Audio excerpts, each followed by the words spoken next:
क्या है। अगर इसके बारे में जानिएगा नहीं, एक बात बताइए कि प्यासा जाता है कुआं के पास, जाता है ना, कि कुआं प्यासा कुआं के पास जाता है, कि कुआं प्यासा के पास जाता है, प्यासा कुआं के पास जाता है ना।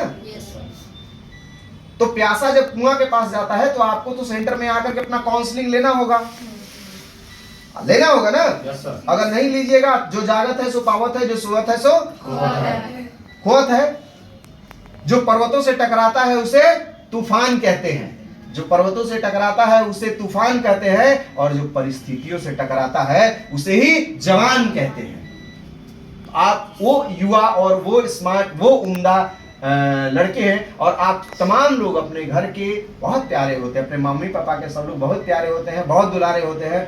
तो इसलिए वो चीज को आपको कहाँ लेके जाना है। वही फैमिली अमीर हो जाती है जिनके घर में, और वही फैमिली गरीब हो जाती है ना। उन दोनों के बीच में बहुत अगर मान लीजिए एक फैमिली बगल में है, ये दो फैमिली समानांतर है, एक फैमिली सब बेटा बेटी मिला के 4-5 लोग है, एक और फैमिली बगल में है, उनके बाजू में है, और उस फैमिली में भी 5-6 चाहे 4-5 सेम लड़के लड़कियां बेटा बेटी मिला के है। लेकिन एक फैमिली, बहुत आप लोगों का ऐसा एग्जाम्पल देखते होंगे, वो काफी लड़खड़ाती फैमिली हो जाती है, गरीब हो जाती है कह ले, और एक रिच होता है जिसके घर में उनके बेटा बेटी अच्छे हो जाते हैं।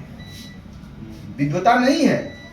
अगर विद्वता की कोई ये नहीं कि बहुत बड़े विद्वान ही हो गए सारे के सारे, नहीं, लेकिन वो स्किल्ड हो गए, वो स्किल्ड हो गए तो उनकी फिर वो रिच फैमिली हो जाएगी, और व्यवहार और तमाम चीजें। और उनके पास, जिनके पास ये चीजों की कमी हो गई, वो आवारा हो गए, वो लफाड़ी हो गए, है ना, वो नशेड़ी हो गए, भंगेड़ी हो गए, तो फैमिली का पूछिए मत, आपको पता है। तो दोनों में बेटा बेटी की संख्या ज्यादा है, लेकिन दोनों में क्या है, एक ग्रुप निकल गया स्किल के तरफ, एजुकेशन के तरफ, व्यवहार के तरफ, डिसिप्लिन के तरफ, पंक्चुअलिटी की तरफ। तो वो एक झंडा गाड़ा और एक भी झंडा गाड़ा, लेकिन वो किस क्षेत्र में गाड़ा। तो अब किस तरफ भाग के जाना है, it is depend upon you. ये आपके ऊपर निर्भर करता है कि आपको जाना किधर है।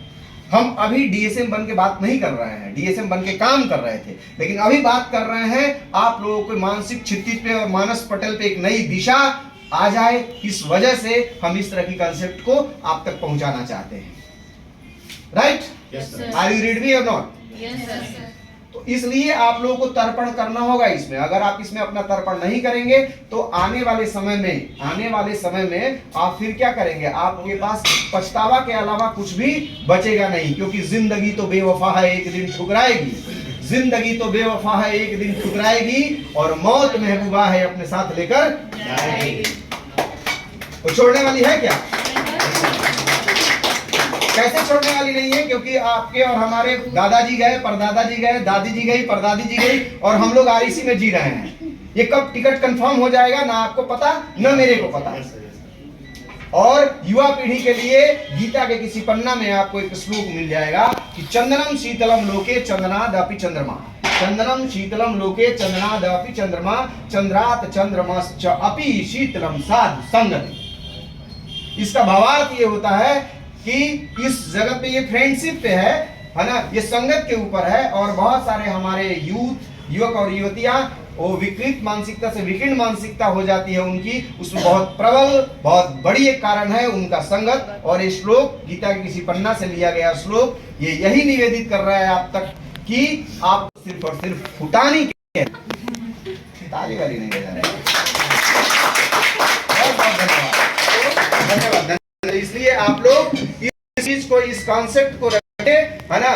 और ये जो हम बात बता रहे हैं, है ना, अगर हम और भी जगह जाते हैं, हम लोग अपना अलग से प्राइवेट प्रोग्राम करने के लिए, तो उसका वो सब अलग चीज़ है। लेकिन ये जो चीज़ है इनको आप डिजिटल प्लेटफॉर्म पे भी देख सकते हैं। इसलिए क्योंकि हमारा एक अलग, ये तो हमारा है नौकरी है, लेकिन छुट्टी के दिन में ऐसे हम और भी कार्यक्रम करते रहते हैं। यूथ के बीच में इवेंट वगैरह भी करते हैं। मेरे चैनल पे बहुत सारे मेरे इवेंट्स हैं। झारखंड के रांची में जमशेदपुर इंजीनियरिंग कॉलेजेस में, बीबीए कॉलेजेस में, बनारस का, रांची का, जमशेदपुर का, तो बहुत सारे, छत्तीसगढ़ का, तो बहुत सारे ऐसे प्रोग्राम हैं हमारे चैनल पे। यूथ के बीच में हम जाते हैं ताकि यूथ को एक नई दिशा मिले। तो एक चिकित्सक मरीज की डायग्नोसिस करके और उनको नई जिंदगी देते हैं। एक शिक्षक दूसरे के बेटा बेटी को एडुकेट करते हैं और उनको एक नए प्लेटफॉर्म देते हैं, नई जिंदगी देते हैं। तो उसी तरह से हम लोग यूथ को बेरोजगारी के ऊपर काम करने के लिए डॉक्टर हैं और यूथ का डायग्नोसिस करते हैं। हम लोग देखते हैं और समझ जाते हैं कि ये ऊँट किस करवट लेगा। और एक और चीज़, बहुत महत्वपूर्ण सूचना आप लोगों को बताते हुए जा रहे हैं कि अभी बहुत बड़ी जॉब फेयर की जो बात बता रहे हैं, जॉब की जो बात है, तो यहाँ आप लोग अगर इसमें तर्पण कीजिएगा, आपका रजिस्टर्ड रहिएगा, तो आने वाले after complete this training programme तो आपको एक जॉब की बहुत अच्छी अपॉर्चुनिटी मिलेगी। अभी एक जॉब फेयर किया जा रहा है जिसमें भारत की नामचीन कंपनियों को इनवाइट किया गया है। तकरीबन 50 कंपनी आ रही है उसमें। हालांकि उसमें से 50 में से आपको कुछ ऐसी भी कंपनी होगी जो बिहार और झारखंड में भी रोजगार मुहैया कराएगी। ऐसी भी बहुत सारी कंपनियां हैं। तो आप लोगों को पता चल जाएगा, ये नोटिस बोर्ड पे लगा देंगे, निरंजन सर आपके नोटिस बोर्ड पे आप लोग देखिएगा। और किसी चीज के बारे में तथ्यगत जानकारी रखिए और प्रश्न करना सीखिए, थोड़ा वोकल भी बनिए, बोलना भी सीखिए। ये नहीं कि हर बात हम जानते हैं या जान रहे हैं, बोल ही पाएंगे। अगर नहीं बोल पाइएगा तो फिर आप अपने पैर में कुल्हाड़ी मार रहे हैं। ओके, ठीक है, बहुत बहुत धन्यवाद आप लोगों को।